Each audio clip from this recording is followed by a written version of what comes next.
Judge Margaret Sullivan stood at the top of the courthouse steps, breathing in the crisp October air that carried the scent of fallen leaves and possibility.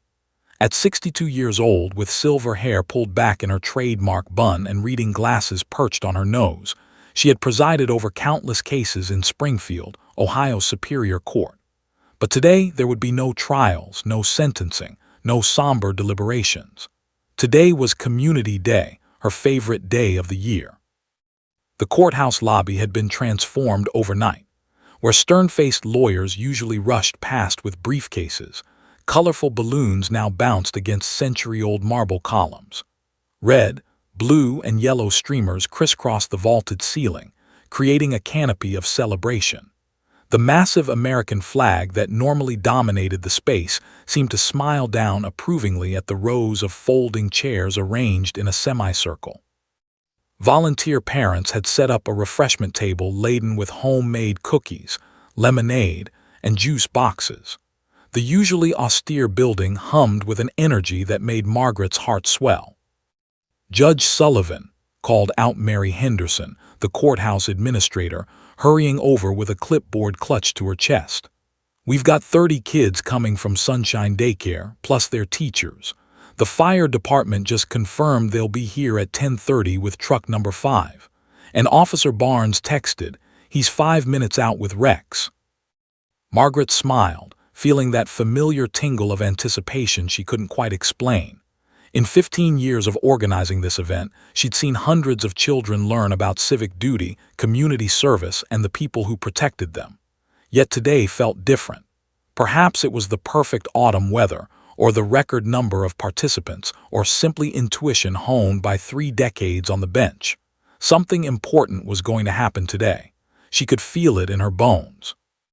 "Excellent," Margaret replied, checking her watch. "Let's make sure the sound system is working. I want everyone to hear Officer Barnes clearly when he does his demonstration." As Mary rushed off, Margaret surveyed the growing crowd. Court staff members who had volunteered their Saturday mingled with early arriving parents. Judge Thomas Wright, her colleague from the criminal division, was testing the microphone with his usual theatrical flair. "Testing, 1, 2, 3. Can everyone hear me?" "Wonderful." Reporters from the Springfield Gazette and the local news station set up their cameras. Community Day always made for heartwarming coverage. At precisely 9 o'clock, the yellow school bus pulled up outside. Margaret positioned herself at the entrance, her official judicial robe replaced today with a cheerful blue cardigan and slacks, approachable, not intimidating. The doors hissed open, and children began spilling out like a rainbow cascade of energy. Tiny sneakers slapped against marble floors as 33 to 5-year-olds entered, their eyes wide with wonder at the grand building. "Stay together, everyone," called Miss Rodriguez, a young teacher with kind eyes and an exhausted smile that suggested she'd been managing chaos since dawn. "Remember, we use our walking feet inside." The children clustered together, some holding hands, others clutching small backpacks decorated with cartoon characters. Margaret knelt down to their level, ignoring the protest from her aging knees. "Welcome to the courthouse," she said warmly. "I'm Judge Sullivan, and today you're all going to meet some very special helpers in our community." Most children grinned back eagerly, but Margaret's attention was caught by a small figure at the back of the group. A little girl with auburn curls that caught the light like copper wire stood completely still while chaos swirled around her. She wore a pink dress with white flowers, slightly wrinkled and scuffed white sneakers. But it was her face that made Margaret pause. Those huge hazel eyes held an expression far too grave for a child who couldn't be more than 3 years old. "That's Emma Carter," Miss Rodriguez whispered, noticing Margaret's gaze. "She's usually very quiet, sweet child, but keeps to herself." Margaret nodded, filing away the information with the mental precision that had served her well in countless trials. Something about Emma's stillness felt different from mere shyness. The child wasn't overwhelmed by the new environment. She was watching, waiting, as if searching for something specific. The lobby continued filling with activity. Judge Wright began his welcome speech, explaining in simple terms what judges do and why rules matter. Children sat cross-legged on the floor, mostly attentive, some squirming. Emma remained at the edge of the group, her eyes constantly scanning the room, particularly the entrance doors. Then at 9:20, the atmosphere shifted. Officer Kevin Barnes entered through the main doors, and behind him padded the most magnificent German shepherd Margaret had ever seen. Rex was a vision of controlled power, 80 pounds of muscle and intelligence wrapped in a sleek tan and black coat. His dark eyes swept the room with professional assessment, taking in every detail, every potential threat, every escape route. Even the most energetic children fell silent, awed by the impressive animal. "Good morning, everyone," Officer Barnes called out, his voice warm and friendly. At 35, he cut an impressive figure in his crisp police uniform, his badge catching the light. But his smile was genuine, transforming him from authority figure to approachable friend.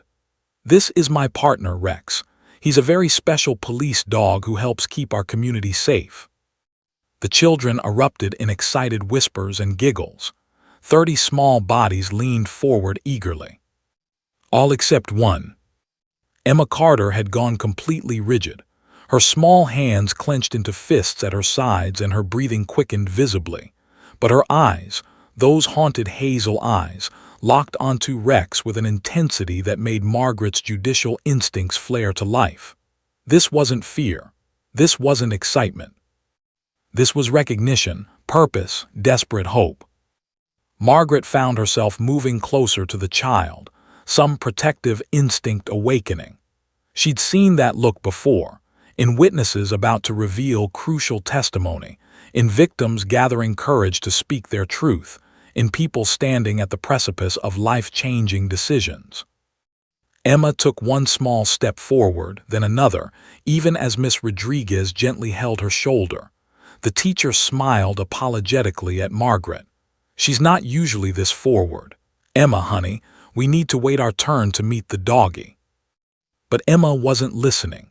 Her entire focus remained on Rex, and remarkably, the police dog had noticed her too. Rex's ears perked forward, his tail stopped its friendly wagging, and he stood at attention in a way that made Officer Barnes glance down with a puzzled expression. Judge Margaret Sullivan, who had witnessed murders confessed, innocence proven, and justice served in countless forms, felt her heart begin to race. Whatever was about to happen in her courthouse that beautiful October morning would change lives forever. She just didn't know how much. Officer Kevin Barnes had conducted K-9 demonstrations hundreds of times throughout his 8-year career with the Springfield Police Department. He'd performed for elementary schools, community centers, summer camps, and corporate events. He knew the routine by heart: introduce Rex, demonstrate basic commands, show off some impressive tricks, let the kids pet the dog under supervision, answer questions, and wrap up with a safety talk. Simple, predictable, safe. But something felt off today. Rex's behavior was unusual from the moment they'd entered the courthouse. The German Shepherd was trained to maintain composure in any situation. He'd worked active crime scenes, tracked suspects through dangerous terrain, and remained calm during gunfire training exercises. Yet now, in a lobby full of giggling children and festive decorations, Rex kept glancing toward the back of the group with an alertness that Barnes recognized from high-stakes situations. "All right, everyone," Barnes announced, clipping a long training lead to Rex's collar. "Rex is going to show you some of the things police dogs can do. First, we'll start with basic commands. Rex, sit." The dog immediately dropped into a perfect sitting position, his intelligent eyes still flickering toward that same spot in the crowd. 30 children gasped and clapped with delight. Barnes smiled, trying to shake off his unease. "Good boy, now Rex down." Rex lowered himself to the marble floor, belly pressed against the cool stone, but his head remained elevated, ears swiveling like radar dishes. Barnes followed the dog's line of sight and spotted her, a tiny girl in a pink dress, standing absolutely motionless while every other child bounced with excitement. Emma Carter stood like a small statue, her auburn curls framing a face that held an expression Barnes had only seen on adults, calculated determination mixed with barely controlled terror. Her hands were clenched so tightly that even from 15 feet away, he could see her knuckles turning white. But it was her eyes that arrested him. Those hazel eyes tracked every movement Rex made with a focus that seemed impossible for a 3-year-old. "Now watch this," Barnes continued, trying to maintain his cheerful presentation voice. "Rex, speak." Rex barked twice on command, and children squealed with laughter, covering their ears. A little boy in a Superman shirt jumped up and down. "Do it again. Make him bark again." But Emma didn't react at all. No smile, no startled jump, no hands over ears. She simply watched, her chest rising and falling with rapid, shallow breaths that suggested she was either terrified or preparing for something. Miss Rodriguez, standing beside Emma, leaned down and whispered something in the child's ear. Emma shook her head sharply, never breaking eye contact with Rex. The teacher looked concerned, gently placing a hand on Emma's shoulder, but the little girl shrugged it off, politely but firmly. Judge Sullivan had moved closer to Emma now, Barnes noticed. The distinguished judge's expression had shifted from warm hostess to something else entirely. The sharp, analytical look of someone who sensed trouble brewing beneath a calm surface. "Okay, kids," Barnes continued, pulling a small canvas bag from his utility belt. "One of Rex's most important jobs is finding things. I'm going to hide this bag somewhere in the lobby, and Rex is going to find it using only his nose. Can anyone tell me what we call that?" "Smelling," shouted several children at once. Barnes chuckled. "That's right. Rex has an incredible sense of smell, about 40 times better than humans. Miss Rodriguez, would you mind holding Rex's leash while I hide this?" As the teacher stepped forward, Emma moved with her, unwilling to break her proximity to the supervising adult. Barnes jogged across the lobby, pretending to consider various hiding spots while children shouted suggestions. He finally tucked the bag behind a marble column, making it visible enough for a quick find that would impress the young audience. "Ready, Rex," Barnes called out, returning to take the leash. "Find it." Rex sprang into action, his nose immediately going to work. But instead of heading toward the hidden bag, the dog pulled toward Emma. Barnes corrected him with a gentle tug. "No, buddy. Find the bag, not the kids." Rex hesitated, clearly conflicted, then followed his training and trotted toward the column. He found the bag in seconds, returning it to Barnes with his tail wagging. The children erupted in applause. "Who wants to see Rex jump?" Barnes asked, and 30 hands shot into the air. All except 2. Judge Sullivan's hands remained at her sides, and Emma hadn't moved at all. Barnes set up 2 orange cones with a wooden dowel balanced between them, creating a low hurdle. "Rex, jump!" On command, the German shepherd sailed over the obstacle with graceful ease. Children cheered. Barnes raised the bar higher. "Jump!" Rex cleared it again, and the applause grew louder. During the 3rd jump, Emma took a step forward. Then another. Miss Rodriguez reached for her automatically, the way teachers do when children wander from the group, but Judge Sullivan raised a hand. "Let's see what she does," the judge murmured quietly. Emma was moving now with purpose, her small legs carrying her through the crowd of seated children. A boy in her path shifted to let her through, momentarily blocking Barnes' view. When he could see her again, Emma was halfway to Rex, her face transformed. The careful blankness had cracked, revealing raw emotion beneath desperation, hope, and heartbreaking determination. "Emma, honey, we need to stay with the group," Miss Rodriguez called out, starting to follow. "You'll get your turn to pet the doggy soon, I promise." But Emma wasn't trying to pet the dog. Barnes could see that now. This wasn't the excited rush of a child who wanted to touch soft fur or play with a friendly animal. This was purposeful movement toward a specific goal. Emma was navigating toward Rex the way a drowning person swims toward a life preserver, with single-minded survival instinct.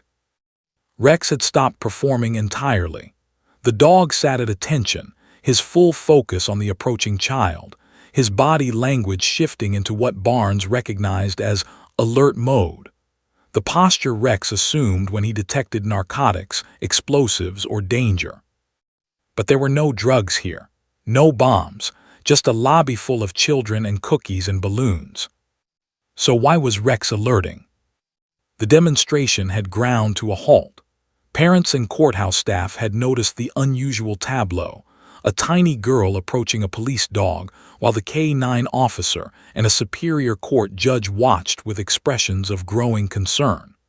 The festive atmosphere had evaporated, replaced by a tension that pressed down on the lobby like a physical weight. Emma was 10 feet away now, then 5. Barnes knelt down, bringing himself to her eye level, trying to appear non-threatening. "Hi there, sweetheart. Rex is a very nice dog, but we need to ask before we—" Emma walked right past him. She dropped to her knees in front of Rex, her pink dress pooling around her on the marble floor. Her small hands reached out, trembling, and touched either side of the German Shepherd's massive head. Rex stood perfectly still, his brown eyes locked with Emma's hazel ones, some kind of communication passing between them that Barnes couldn't interpret. The entire courthouse lobby held its breath. Judge Margaret Sullivan stepped closer, every instinct screaming that she was about to witness something that would haunt her for the rest of her career. And then Emma opened her mouth to speak. Time seemed to suspend itself in the courthouse lobby. 30 children sat frozen mid-wiggle, their young minds sensing that something profound was happening even if they couldn't understand what. Parents stopped their quiet conversations. The reporters' cameras instinctively swiveled toward the small girl kneeling before the massive German Shepherd. Even the balloons seemed to pause their lazy bobbing against the ceiling. Emma Carter's hands rested on either side of Rex's face, her tiny fingers barely spanning the width of the dog's broad head. Her face was inches from his, close enough that their breaths mingled in the space between them. Tears had begun streaming down her cheeks, cutting clean tracks through the slight flush on her pale skin. Officer Kevin Barnes remained kneeling beside them, one hand instinctively hovering near his radio, though he couldn't have explained why. His 8 years of law enforcement experience had taught him to recognize critical moments, the instant before a suspect ran, the second before violence erupted, the pause before truth emerged. This was one of those moments. Judge Margaret Sullivan stood 3 feet away, her judicial composure barely masking the alarm bells ringing in her mind. She'd seen children testify in her courtroom, frightened children, traumatized children, children who carried secrets too heavy for their small shoulders. Emma's expression matched those children exactly. Rex hadn't moved a muscle. The highly trained K-9 stood in a posture Barnes had only seen a handful of times, absolute alertness combined with careful gentleness. It was the stance Rex assumed when he'd once found a missing child in the woods, when he discovered an elderly woman who'd fallen in her home, when he detected someone in genuine distress. The dog's tail was perfectly still, his ears forward, his entire being focused on the little girl before him. Emma's lips parted. Her breath hitched once, twice, as if she were gathering every ounce of courage her 3-year-old body possessed. And then she spoke. "Help Mommy." The words dropped into the silence like stones into still water, sending ripples of shock through every adult in the room. Emma's voice was clear despite the tears, each syllable carefully pronounced as if she'd practiced them, prepared for them, waited for this exact moment to deliver them. Barnes felt his blood turn to ice. "What did she say?" someone whispered from the crowd. Emma's grip on Rex's face tightened. Her small body began to shake and her voice grew louder, more desperate. "Help Mommy, help Mommy." Rex immediately began whining, a high-pitched sound that cut through the lobby like a siren. His paws started dancing against the marble floor, scratching for purchase. Barnes recognized this behavior instantly. Rex was alerting to danger, to distress, to an emergency situation. But the threat wasn't here in this room. The threat was somewhere else. Somewhere a mother needed help. Everyone stay calm.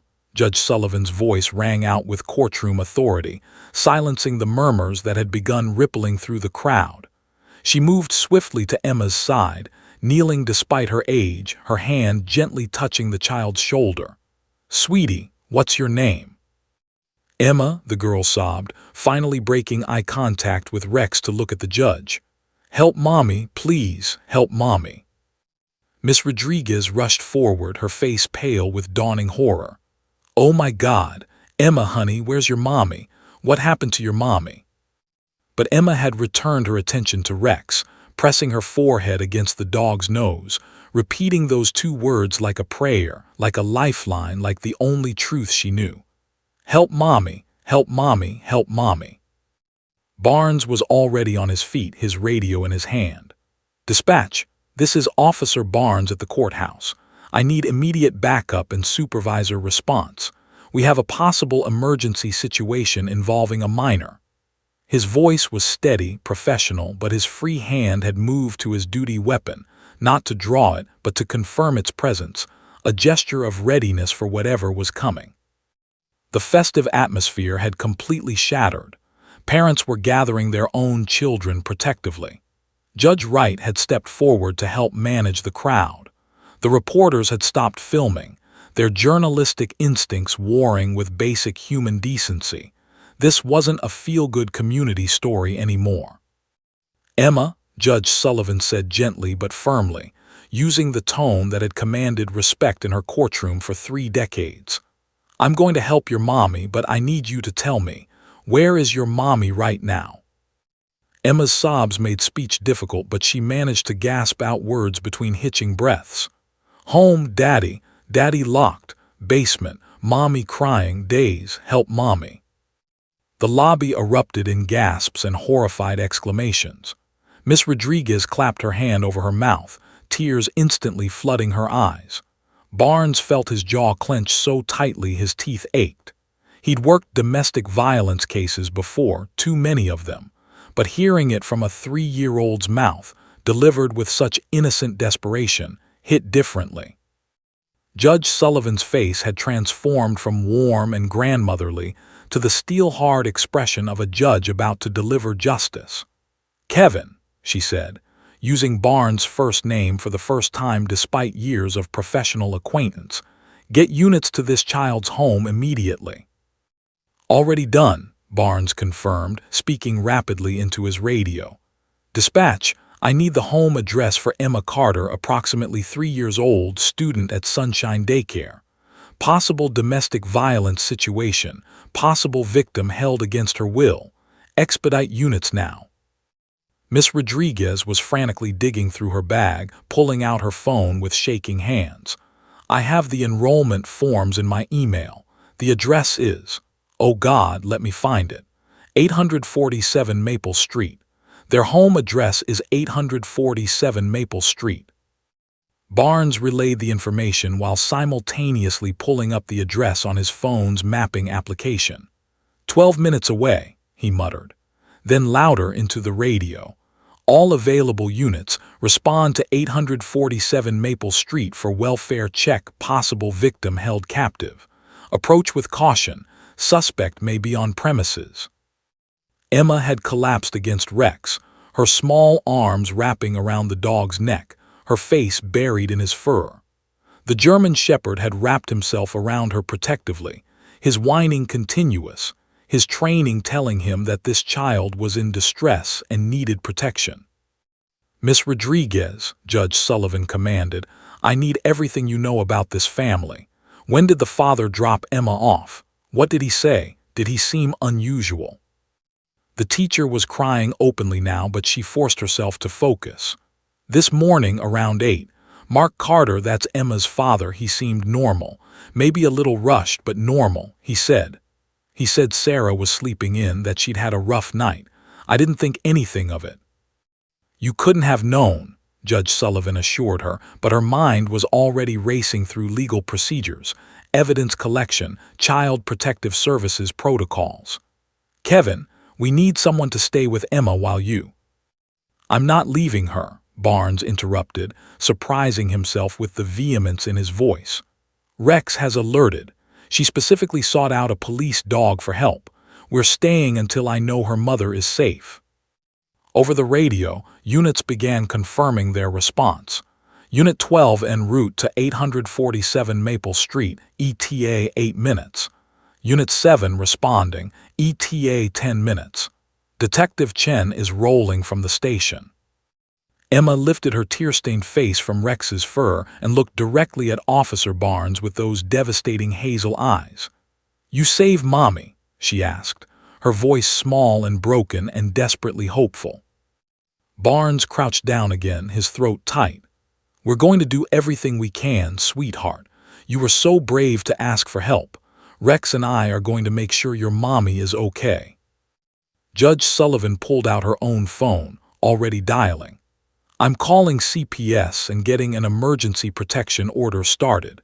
Miss Rodriguez, I need the father's full name and any contact information you have." The courthouse had transformed from a place of celebration to a command center. What was supposed to be a simple community outreach event had become a race against time to save a woman who might be fighting for her life just 12 minutes away. And it all happened because a 3-year-old girl had the courage to walk up to a police dog and speak 2 words. "Help Mommy." The next 15 minutes felt like 15 hours. Officer Kevin Barnes paced the courthouse lobby with his radio clutched in one hand, Rex at his heels, while Emma refused to let go of the dog's collar. The child had attached herself to the German Shepherd like a lifeline, her small fingers wound through his thick fur, her body pressed against his side. Every time someone tried to gently separate them, Emma would panic, her breathing accelerating into near hyperventilation. "Let her stay with him," Judge Sullivan instructed quietly, watching the child with professional concern masking deep personal anguish. In 30 years on the bench, Margaret had presided over hundreds of domestic violence cases.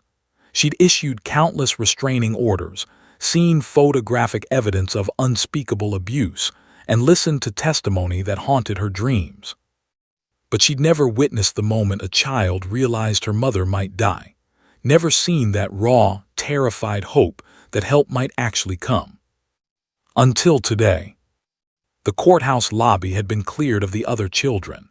Parents had rushed forward to collect their sons and daughters, shooting sympathetic glances toward Emma while shielding their own kids from the unfolding trauma. The festive decorations now seemed obscene, cheerful balloons mocking the gravity of the situation. Someone had mercifully turned off the upbeat music that had been playing.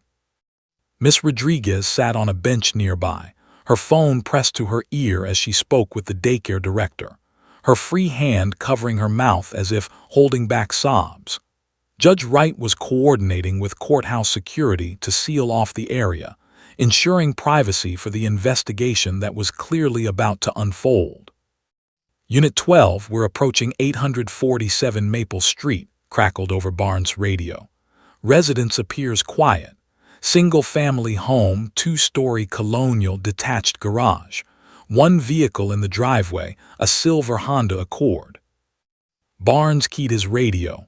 "Copy that, Unit 12. Approach with extreme caution. Suspect Mark Carter may be on premises. Victim Sarah Carter is reportedly trapped in the basement." Emma's head snapped up at her mother's name. "Mommy, you found Mommy." Judge Sullivan moved closer, kneeling beside the child despite her protesting knees. "Not yet, sweetheart, but the police officers are at your house right now looking for her. Emma, I need you to be very brave and answer some questions. Can you do that?" The little girl nodded, tears streaming continuously down her flushed cheeks. "When did you last see your mommy?" Emma's face scrunched up in concentration. "Morning before morning, dark outside, Daddy was yelling, Mommy was crying." Her small voice cracked. "Daddy pushed Mommy. I heard boom, boom, boom down the stairs. Then Mommy screamed."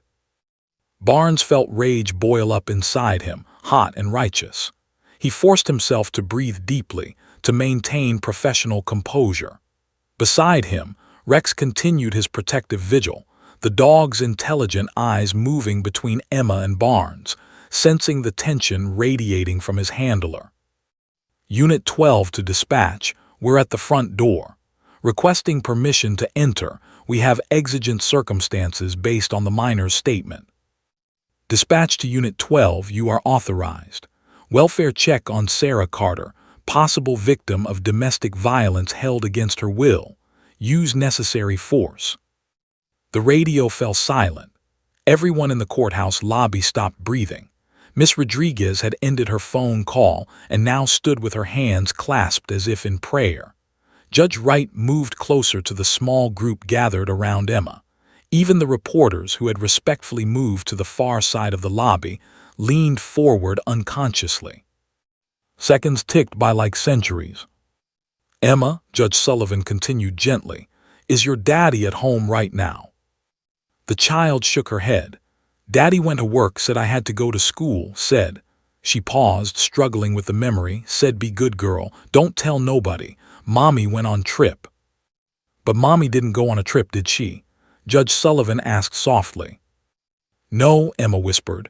Mommy's in the basement. Daddy locked her. I heard the lock. Click, click, click. She made a turning motion with her tiny hand, demonstrating how a key turns in a lock. Barnes exchanged a look with Judge Sullivan. The child's testimony was damning, delivered with the innocent clarity that made it absolutely credible. No 3-year-old could fabricate these details, this consistency. Emma was telling the truth. Which meant Sarah Carter had been locked in a basement for at least 2 days. Unit 12 were inside. House appears clean, no signs of disturbance in the main living areas. Proceeding to basement access. Barnes unconsciously held his breath. Emma had gone completely still, her eyes fixed on the radio as if she could see through it to her home, to her mother. Basement door is padlocked from the outside, the officer's voice reported, and Emma nodded as if this confirmed everything. We're cutting the lock now. The sound of metal being cut came through the radio, harsh and grating. Then footsteps on stairs, heavy boots descending into darkness. Police, Sarah Carter, if you can hear me, call out. Silence, terrible, yawning silence that lasted 3 heartbeats. Then faintly a voice, help, please, help. Victim located. The officer's voice was urgent now, professional training taking over. Female, approximately 30 years old, appears severely dehydrated and injured. Requesting immediate medical response to 847 Maple Street. We need an ambulance now. Emma's face transformed. The desperate tension that had held her small body rigid suddenly released, and she collapsed into Judge Sullivan's arms, sobbing. But these were different tears. These were tears of relief, of hope, of a burden finally shared. Mommy, she cried, you found Mommy. Good dog found Mommy. Rex pressed closer, licking the tears from Emma's face with gentle swipes of his tongue. Barnes found himself blinking rapidly, his own eyes burning. Around the lobby there wasn't a dry eye to be found. Miss Rodriguez was openly weeping. Judge Wright had turned away, his shoulders shaking. The radio continued its stream of updates. Victim is conscious but weak. Signs of blunt force trauma to the head and torso. Severe dehydration. She's asking for her daughter, says her name is Emma. Judge Sullivan held the sobbing child closer. Your mommy is asking for you, sweetheart. The police found her. She's going to be okay. Ambulance is 2 minutes out, another voice reported. Detective Chen is on scene, beginning evidence collection and photography. Barnes keyed his radio, his voice thick with emotion. Unit 12, this is Officer Barnes. Please inform Mrs. Carter that her daughter is safe with us at the courthouse. Tell her that Emma was incredibly brave. Tell her. He paused, looking down at the small girl who had somehow known that a police dog could help. Tell her that her daughter saved her life. There was a pause then. Copy that, Officer Barnes. Mrs. Carter is crying. She's saying she taught Emma to find police dogs, taught her to ask for help if anything ever happened to Mommy. She says she never thought Emma would actually remember.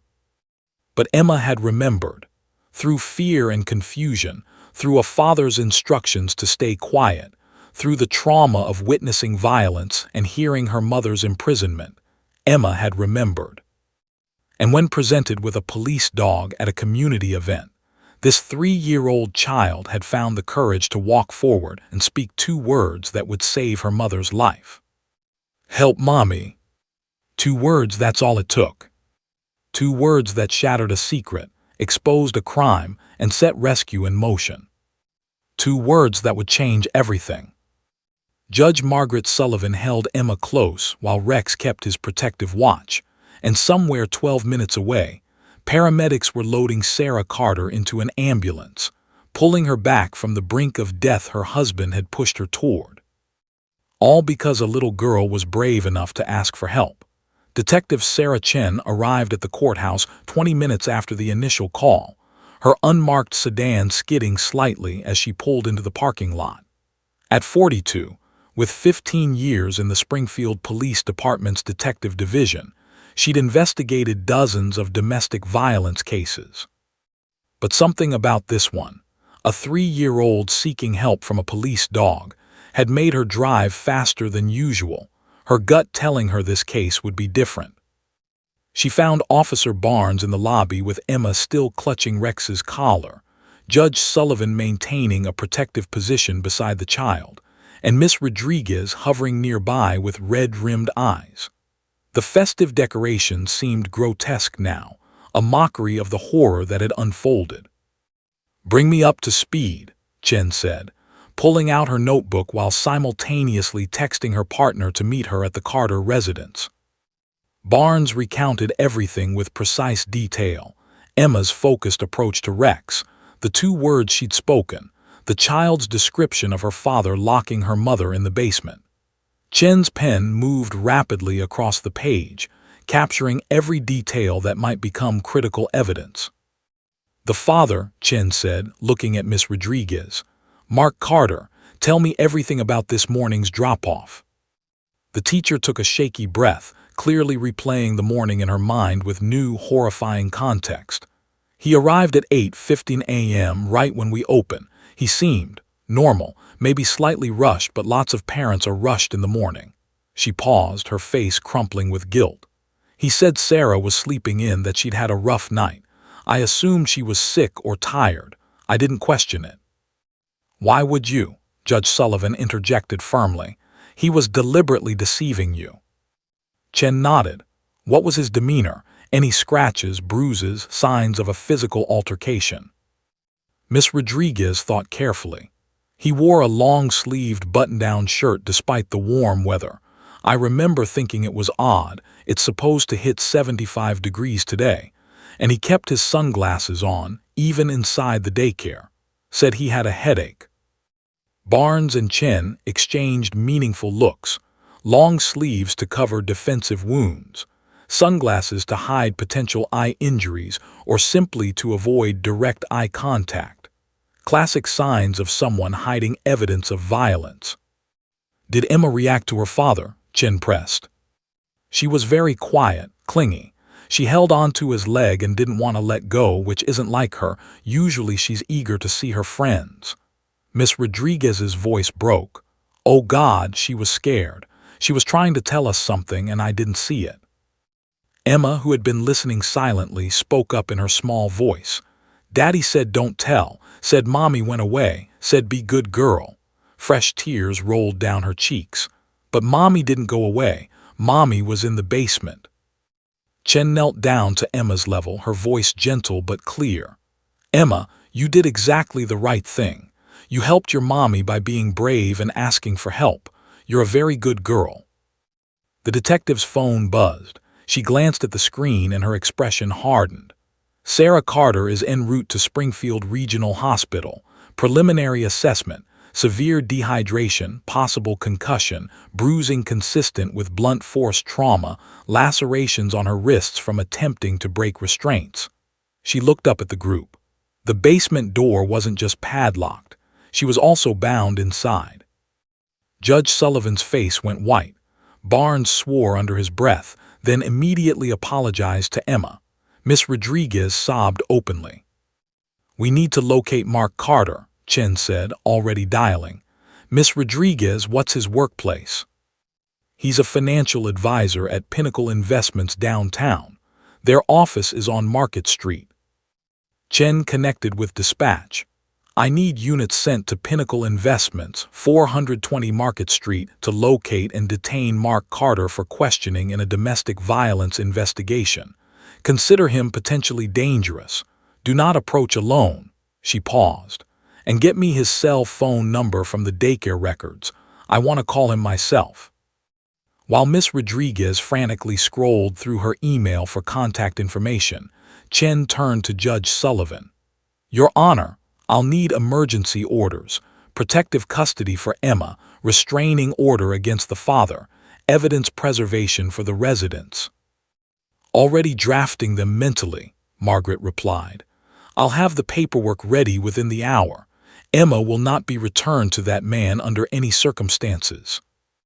Miss Rodriguez found the number and showed it to Chen, who immediately dialed, putting the phone on speaker so everyone could hear. The phone rang once, twice, 3 times. On the 4th ring, it connected. "Hello?" Mark Carter's voice was smooth, professional, utterly normal. In the background, office sounds, keyboards clicking, muffled conversations, a printer whirring. Chen's voice became professional, almost friendly. "Mr. Carter, this is Detective Sarah Chen with the Springfield Police Department. I'm calling regarding your daughter, Emma." There was the briefest hesitation, less than a second, but Chen caught it. "Is Emma okay? Did something happen at daycare?" "Emma is fine, sir. She's here with us at the courthouse for the Community Day event. However, we do need to ask you some questions. Where are you currently?" "I'm at work, at my office." His voice carried just the right note of parental concern. "What's this about, detective? You're making me nervous." "When did you last see your wife, Sarah?"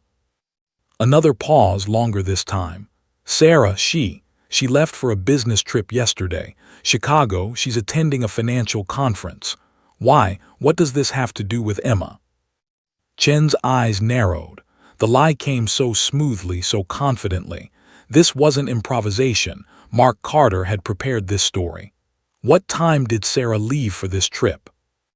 "Early yesterday morning, around 6 a.m. She had an early flight." "And you haven't heard from her since?" "We texted yesterday afternoon. She said the conference was going well." Mark's voice carried increasing concern. "Detective, please tell me what's going on. You're frightening me." Chen let silence hang for a moment. Then, "Mr. Carter, we've just recovered your wife from your basement where she'd been locked and restrained for approximately 48 hours. She's currently being transported to the hospital with severe injuries. We need you to come down to the police station immediately." The silence that followed was deafening. Office sounds continued in the background, but Mark Carter said nothing. 5 seconds passed. 10. 15. Finally, his voice came back, and the smooth professionalism had evaporated, replaced by something colder. "I want a lawyer." "That's your right, Mr. Carter. However, we still need you too." The line went dead. Chen immediately radioed dispatch. "Suspect just hung up on me and lawyered up. He knows we've found his wife. All units to Pinnacle Investments. Mark Carter is now a flight risk. Detain immediately for questioning." "Unit 9 is pulling up to the building now," dispatch responded. "We have eyes on the entrance." But Chen's instincts were screaming. Mark Carter had remained eerily calm when told his wife was found locked in their basement. No shock, no denial, no questions about her condition. He'd gone straight to, "I want a lawyer." Because he'd been caught and he knew it. Unit 9, suspect may attempt to flee. Watch all exits, including parking garage and rear entrances. Barnes stood tensely, one hand on his duty weapon, the other on Rex's lead. Emma had buried her face against the dog's neck again, as if she could hide from the reality of what her father had done. Judge Sullivan placed a protective hand on the child's shoulder. Whatever happens next, Emma stays with us. She's safe now." The radio crackled to life. "Unit 9 to Detective Chen. Suspect Mark Carter just exited the building, moving rapidly toward the parking garage. We're in pursuit." The investigation had begun, and Mark Carter was running. The parking garage of Pinnacle Investments erupted into controlled chaos. Unit 9's officers, veterans Matthew Torres and Jennifer Mills, split up to cover both exits while radioing for backup. Through the concrete structure echoed the sound of running footsteps and a car alarm being hastily silenced. "Suspect is heading to a black BMW license plate." Officer Torres squinted. "ART 4729. He's getting in the vehicle." Detective Chen, still at the courthouse, gripped her phone tighter. "All units, suspect is mobile. Black BMW, license KRT 4729. Pull him over immediately. Consider him dangerous. He's potentially facing attempted murder charges." At the Carter residence on Maple Street, the scene told a story of horror that seasoned officers would remember for the rest of their careers. Crime scene technician Marcus Webb had arrived with his equipment, his camera flashing as he documented every detail. The basement door, now with its padlock cut and hanging useless, led down to a nightmare. Sergeant James Crawford stood at the top of those stairs, his 23 years on the force having prepared him for many things, but not for this. He'd been the first to reach Sarah Carter, and the image of her crumpled in that dark basement would haunt him forever. The basement itself was unfinished, bare concrete walls, exposed beams, a single bare bulb providing minimal light. In the corner, Sarah Carter had been found on a thin camping mat, her wrists bearing zip-tie marks so deep they'd drawn blood. An empty water bottle lay just beyond her reach. A cruel torture mark must have placed there deliberately. Evidence of her attempts to escape littered the space. Broken fingernails embedded in the wooden door frame where she'd clawed desperately, scratch marks on the concrete walls, a pool of vomit in the corner from severe dehydration.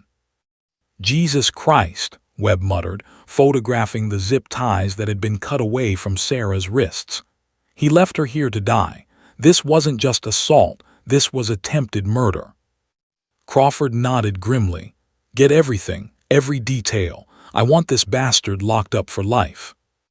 Meanwhile, Sarah Carter lay on a stretcher in the back of an ambulance, an IV in her arm pumping life-saving fluids into her severely dehydrated body. Paramedic Rachel Kim worked efficiently, monitoring vitals while her partner, Jason Lee, radioed ahead to the hospital. Female, early 30s, severe dehydration with altered mental status. BP is 90/60 and climbing. Heart rate 110. Visible contusions to face, torso, and extremities. Patient is conscious and asking repeatedly for her daughter. Sarah's eyes fluttered open, unfocused. Her lips were cracked and bleeding, her voice barely a whisper. "Emma, where's Emma?" Rachel leaned close, speaking gently. "Emma is safe, Sarah. She's with police officers and a judge at the courthouse. Your daughter saved your life. Do you understand? Emma got help for you." Tears leaked from Sarah's swollen eyes. "Taught her, told her, police dogs, helpers." Her words came in fragments, her strength nearly depleted. "Knew, someday, might need." "You did good, Mama," Rachel said, her own voice thick with emotion. "Your little girl remembered everything you taught her.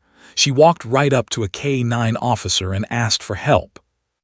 Sarah's hand gripped Rachel's with surprising strength for someone so weak. "Don't let him near her, Mark. He'll hurt her to punish me." "He won't get near her," Rachel assured her firmly. "The police are looking for him right now." As if summoned by those words, the radio crackled with an update. "Unit 9 in pursuit of suspect vehicle, heading eastbound on Hamilton Avenue. Suspect is refusing to pull over, increasing speed." Back at the courthouse, Emma sat in Judge Sullivan's chambers, a space that had been hastily converted into a child-friendly waiting area. Someone had found coloring books and crayons. A courthouse staff member had brought cookies from the lobby, but Emma ignored it all, staying pressed against Rex, her small hands still tangled in his fur. Officer Barnes sat nearby, monitoring radio traffic through his earpiece, his jaw clenched tighter with each update. Judge Sullivan had made several calls, setting wheels in motion: emergency protective custody orders, victim advocacy services, hospital security to ensure Mark Carter couldn't access Sarah. Detective Chen burst into the chambers. "Your Honor, we need to make arrangements for Emma. Sarah Carter is being admitted to the hospital and Mark is currently fleeing from police. This child needs immediate placement." "Grandmother," Emma said suddenly, her voice small but clear. "Grandma Linda. Mommy said if bad things happen, go to Grandma Linda." Miss Rodriguez, who had insisted on staying with Emma, nodded quickly. "Linda Morrison, that's Sarah's mother. She's listed as emergency contact on Emma's enrollment forms. She lives about 40 minutes away in Riverside." Chen was already dialing. "Get me her number." The call connected after 3 rings. "Hello. Mrs. Morrison, this is Detective Sarah Chen with Springfield Police Department. I'm calling about your daughter, Sarah Carter, and your granddaughter, Emma." The grandmother's sharp intake of breath suggested she'd feared this call for a long time. What did he do? Oh God, what did Mark do? Chen explained the situation with professional efficiency, but genuine compassion. Linda Morrison's responses went from shock to rage to fierce, protective determination. "I'm leaving right now," Linda said, her voice shaking but resolute. "I begged Sarah to leave him. I knew he was dangerous. Is Emma hurt? Did he hurt my baby girl?" "Emma is physically unharmed. She's here at the courthouse with officers and she's been asking for you. Your daughter is at Springfield Regional Hospital being treated for serious injuries, but she's alive. Mrs. Morrison, your granddaughter saved her mother's life today." "I'll be there in 30 minutes, Linda said. "Don't let that monster anywhere near either of them." The radio suddenly exploded with activity. "Suspect vehicle has crashed at the intersection of Hamilton and Oak. Suspect is attempting to flee on foot." Barnes jumped to his feet. Chen pressed her earpiece closer. Emma looked up with frightened eyes. "Units converging on foot pursuit. Suspect running through Riverside Park heading toward the creek." The chase was ending, but not without drama. Mark Carter, dressed in his business suit, ran through the park with 4 officers in pursuit. Children playing soccer scattered in confusion. Dog walkers pulled their pets aside. Mark vaulted over a park bench, his tie flying behind him, desperation lending him speed. But he was no match for trained officers. Officer Torres, former high school track star, closed the distance. 20 feet, 15, 10. "Stop, police, get on the ground." Mark Carter ignored the command, heading for the creek as if he could somehow escape across it. But Officer Mills had circled around, cutting off his path. Mark skidded to a stop, cornered between 2 officers, more approaching from behind. For a moment he looked like he might fight, his fists clenched, his face flushed with rage and fear. Then Officer Torres' hand moved to his taser. "Don't even think about it. Get on the ground now." Mark Carter's shoulders slumped. He dropped to his knees in the grass, hands behind his head, the fight draining out of him as reality crashed down. "Mark Carter, you're under arrest for attempted murder, domestic violence, and unlawful restraint." The handcuffs clicked shut with finality. At the courthouse, Detective Chen received confirmation. "Suspect in custody. He's not going anywhere." Emma looked up at Judge Sullivan with those haunted hazel eyes. "Daddy can't hurt Mommy anymore." "No, sweetheart," Margaret said gently, pulling the child into an embrace. "Your daddy can't hurt anyone anymore. You made sure of that." Linda Morrison drove like a woman possessed, her silver Lexus eating up the highway between Riverside and Springfield. Her hands gripped the steering wheel so tightly her knuckles were white, and tears streamed unchecked down her 63-year-old face. The phone call from Detective Chen had confirmed her worst nightmare, the one she'd been having for 3 years, ever since Sarah had married Mark Carter. She'd seen the warning signs early. The way Mark isolated Sarah from friends, how he criticized her clothing choices, her career ambitions, her relationship with her own mother. Linda had begged her daughter to leave him, had offered her money, a place to stay, legal support. But Sarah had stayed, hoping he would change, believing she could fix him, terrified of what he might do if she tried to leave. And Linda's worst fears had come true. She pulled into the courthouse parking lot 32 minutes after hanging up with Detective Chen, breaking at least a dozen traffic laws getting there. She didn't care. Her granddaughter needed her. Judge Sullivan met Linda at the entrance, recognizing the family resemblance immediately. Emma had her grandmother's hazel eyes and determined chin. "Mrs. Morrison, I'm Judge Margaret Sullivan. Emma is safe and waiting for you upstairs." Linda's composure cracked. "My daughter, how bad is it?"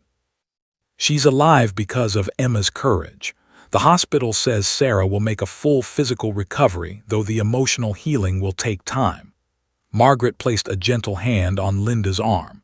"Your granddaughter is a remarkable child. What you're about to see, she's been incredibly strong, but she's still just 3 years old. She's going to need patience and love." Linda nodded, wiping her eyes. "Take me to her." In Judge Sullivan's chambers, Emma sat on the floor with Rex, showing the police dog her coloring, a picture of a house with stick figures labeled Mommy, Emma, and Grandma. Conspicuously absent was any figure labeled Daddy. "Emma," Linda's voice cracked as she entered the room. The little girl's head snapped up. "Grandma!" She launched herself across the room, and Linda caught her, dropping to her knees, clutching her granddaughter as if she'd never let go. "Oh, my sweet girl, my brave, brave girl." Linda rocked Emma, her tears falling into the child's auburn curls. "You're safe now. Grandma's here. Everything's going to be okay." Emma clung to her grandmother with desperate strength. "Grandma, the police saved Mommy. I told the dog. Rex is a good dog, he helped." Linda looked over Emma's shoulder at Officer Barnes and Rex, her eyes conveying more gratitude than words ever could. "Thank you," she mouthed silently. Barnes nodded, his own eyes suspiciously bright. Even Rex seemed to understand something significant was happening, the German shepherd watching the reunion with his tail wagging slowly. Miss Rodriguez approached Linda hesitantly. "Mrs. Morrison, I'm so sorry. If I'd seen any sign." "You couldn't have known," Linda interrupted firmly, the same words Judge Sullivan had spoken to the teacher earlier. "That monster was good at hiding what he was. This isn't your fault." Detective Chen entered with updates. "Mark Carter is being processed downtown. He's been charged with attempted murder, aggravated domestic violence, kidnapping, and unlawful restraint. The DA is pushing for no bail given the severity of the charges and flight risk. He's looking at 20 years minimum." "Good," Linda said with fierce satisfaction. "I hope he rots." "We'll need Emma to stay in Springfield overnight for medical evaluation, standard procedure in cases involving child witnesses to domestic violence. Mrs. Morrison, you're listed as emergency guardian in Sarah's will, so you have temporary custody effective immediately." "I want to see my daughter," Linda said. "Can we go to the hospital?" "Sarah's asking for both of you," Chen confirmed. "I'll drive you myself." Springfield Regional Hospital had been alerted to the sensitive nature of Sarah Carter's case. Security personnel were stationed outside her room, and strict orders ensured Mark Carter's name was flagged. If he somehow made bail, alarms would sound the moment he approached the building. Sarah lay in a private room, IV lines running into both arms, monitors beeping steadily. Her face was bruised, her lips still cracked despite treatment, and her wrists were bandaged where the zip ties had cut into her flesh. But her eyes were alive and aware when Linda and Emma entered. "Mommy!" Emma tried to run to the bed, but Linda held her back gently. "Careful, sweetheart. Mommy has some owies right now. Sarah's face crumpled and she reached out with trembling hands. Emma, oh baby, come here. Linda lifted Emma carefully onto the bed, and mother and daughter embraced with desperate tenderness. Sarah sobbed into her daughter's hair, her body shaking with relief and anguish and overwhelming love. You were so brave, Sarah whispered. So brave, baby, you remembered what Mommy taught you. I told the police dog, Emma said seriously. Help Mommy. And he did. Rex helped.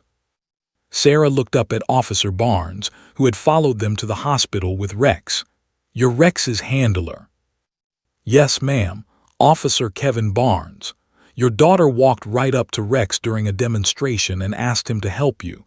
She saved your life. Fresh tears streamed down Sarah's face. I used to tell her stories at bedtime, about brave police dogs who helped people in trouble. I'd point out K-9 units when we saw them, tell her they were good helpers, that if she ever needed help and couldn't find Mommy, she should find a police dog. Her voice broke. I never actually thought. She remembered, Barnes said simply, and she was brave enough to act on it. Dr. Patel, Sarah's attending physician, entered to check vitals. Mrs. Carter needs rest, but her prognosis is good. Physically, she'll make a full recovery. We've also contacted the hospital's trauma counselor and victim advocacy services. Linda held Sarah's hand while Emma dozed against her mother's side, exhausted from the emotional day. You're both coming home with me, Linda said firmly. I have room. You'll stay as long as you need. Mom, I'm so sorry, Sarah whispered. You warned me about Mark. You tried to tell me. Hush, that doesn't matter now. What matters is you're alive, Emma is safe, and that man is in jail where he belongs. Linda's voice hardened. And I will make sure he stays there. Outside the hospital room, Officer Barnes received a text from Judge Sullivan. Community wants to do something for Emma and Rex. Thinking special recognition ceremony. Thoughts? Barnes looked through the door at the little girl who had shown more courage than most adults ever would, sleeping peacefully against her mother, safe at last. He typed back, yes, they both deserve it. The healing had begun, but the story wasn't over yet. Emma Carter had set something in motion that would ripple far beyond one family's tragedy, a reminder that courage comes in the smallest packages, and that teaching children to seek help can save lives. 6 months had passed since that October morning when a 3-year-old girl had walked up to a police dog and spoken 2 words that saved her mother's life. Winter had come and gone, and now spring sunshine streamed through the courthouse windows, warming the same marble floors where Emma Carter had made her desperate plea. But today was different. Today wasn't about tragedy, it was about celebration, recognition, and hope for the future. The courthouse lobby had been transformed once again, though this time the decorations carried deeper meaning.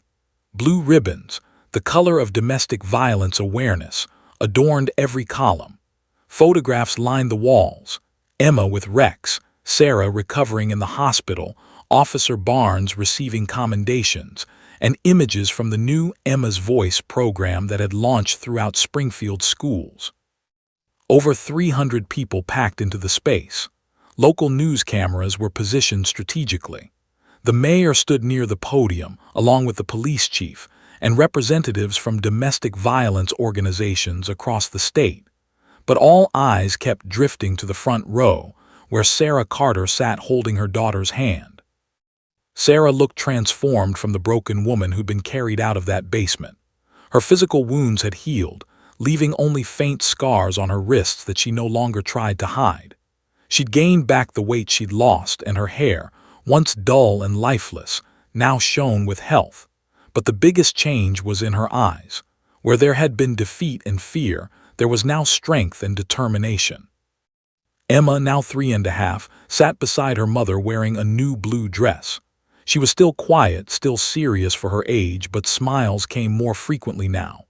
Therapy sessions with Dr. Monica Fields, a child psychologist specializing in trauma, had helped Emma process what she'd witnessed and experienced. The nightmares were less frequent. The fear was fading. Linda Morrison sat on Emma's other side, serving as the anchor she'd promised to be. Sarah and Emma had lived with Linda for 4 months before moving into their own small apartment, a fresh start in a building with excellent security and neighbors who looked out for each other. Judge Margaret Sullivan approached the podium, and the crowd fell silent. 6 months ago, she began, her voice carrying the authority of her position but softened with emotion. This courthouse hosted a community event that was supposed to be a simple celebration. Instead, it became the scene of an extraordinary act of courage that has changed our entire community. She gestured to Emma.